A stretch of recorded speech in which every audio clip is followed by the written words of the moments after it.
जय गजानन। आज आपण मेष राशीच्या जातकांसाठी मार्च 2026 हा महिना कसा जाणार आहे, काय उलाढाली होणार आहेत या महिन्यामध्ये, तुमच्यासाठी काय अप्स अँड डाऊन येणार आहेत, करिअरमध्ये असेल, हेल्थमध्ये असेल, रिलेशनशिपमध्ये असेल, कौटुंबिक असेल, आर्थिक असेल, ह्या सगळ्या गोष्टी आपण बघणार आहोत। तर मार्च महिना तुमच्यासाठी कसा जाईल हे आपण प्रेडिक्शन टॅरोद्वारे घेणार आहोत। तर फटाफट या प्रेडिक्शनचे रेझोनेट होण्यासाठी कमेंटमध्ये जय गजानन लिहायला विसरू नका आणि आपल्या आपल्या इष्टदेवतेचं नाव घ्या। हा व्हिडिओ तुमच्यापर्यंत आला, ही रीडिंग तुमच्यापर्यंत आली म्हणजेच याचा अर्थ ही तुम्हाला रेझोनेट होत आहे, विशेषतः मेष राशीच्या जातकांसाठी। So let's start. आपण स्टार्ट करूया आणि लवकरात लवकर तुमच्या इष्टदेवतेचं नाव घ्यायचं आहे, मी पण घेते।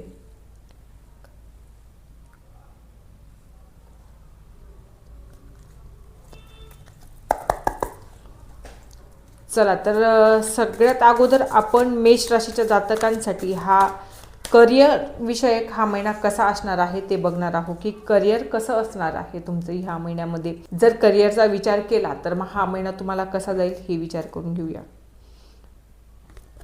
हा महिना तुमच्यासाठी छानच असणार आहे, बेस्ट असेल। फक्त थोडे इमोशनल होऊ नका। इमोशनल होऊन कुठलीही तुम्ही ह्या महिन्याला खूप इमोशनल होण्याची शक्यता आहे। इमोशनल होत राहिला तर डिसिजन व्यवस्थित घेऊ शकणार नाहीत। प्रॅक्टिकली डिसिजन घेण्याचा प्रयत्न करा। जर प्रॅक्टिकली डिसिजन घेतला तर हा महिना तुमच्यासाठी बेस्ट राहील। सगळं काही पॉझिटिव्ह असणार आहे।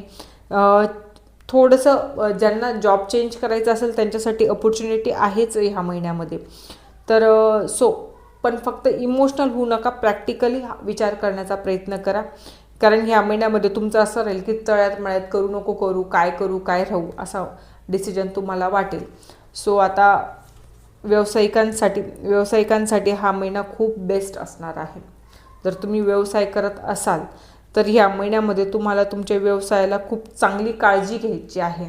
लाईक अ मदर, ज्या प्रकारे एक आई आपल्या मुलांची काळजी घेत असते त्याचप्रमाणे तुम्हाला तुमच्या व्यवसायाची काळजी घ्यायची आहे।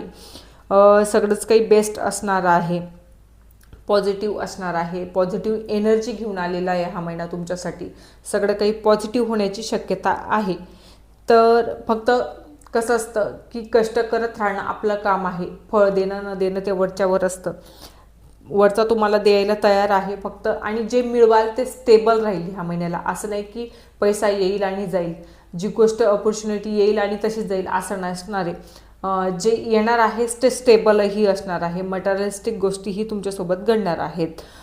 सो आता थोडं रिलेशनशिपचा विचार केला तर रिलेशनशिपमध्ये तुम्हाला म्हणजे पाठीत खंजीर खोपल्यासारख्या गोष्टी होणार आहेत। म्हणजे जे तुमचे जवळचेच आहेत तेच तुमच्या पाठीमागे काही गोष्टी गॉसिप्स करणं वगैरे हे चालणार आहे।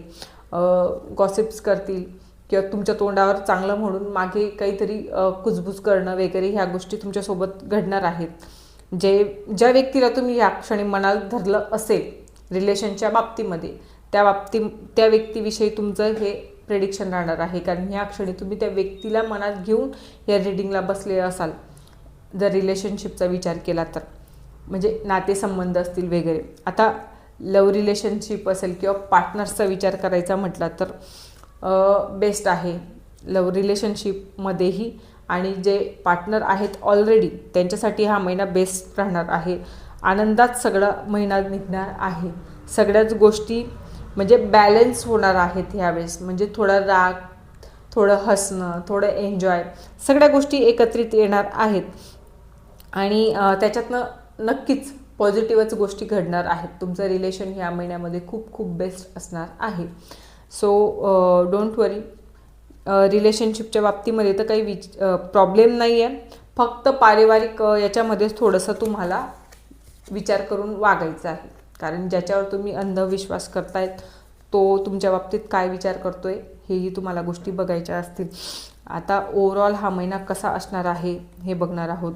ओव्हरऑल हा महिना स्टेबिलिटीचाच असणार आहे। ओव्हरऑल जर बघायचं म्हटलं तर स्टेबल राहणार आहे, नो प्रॉब्लेम।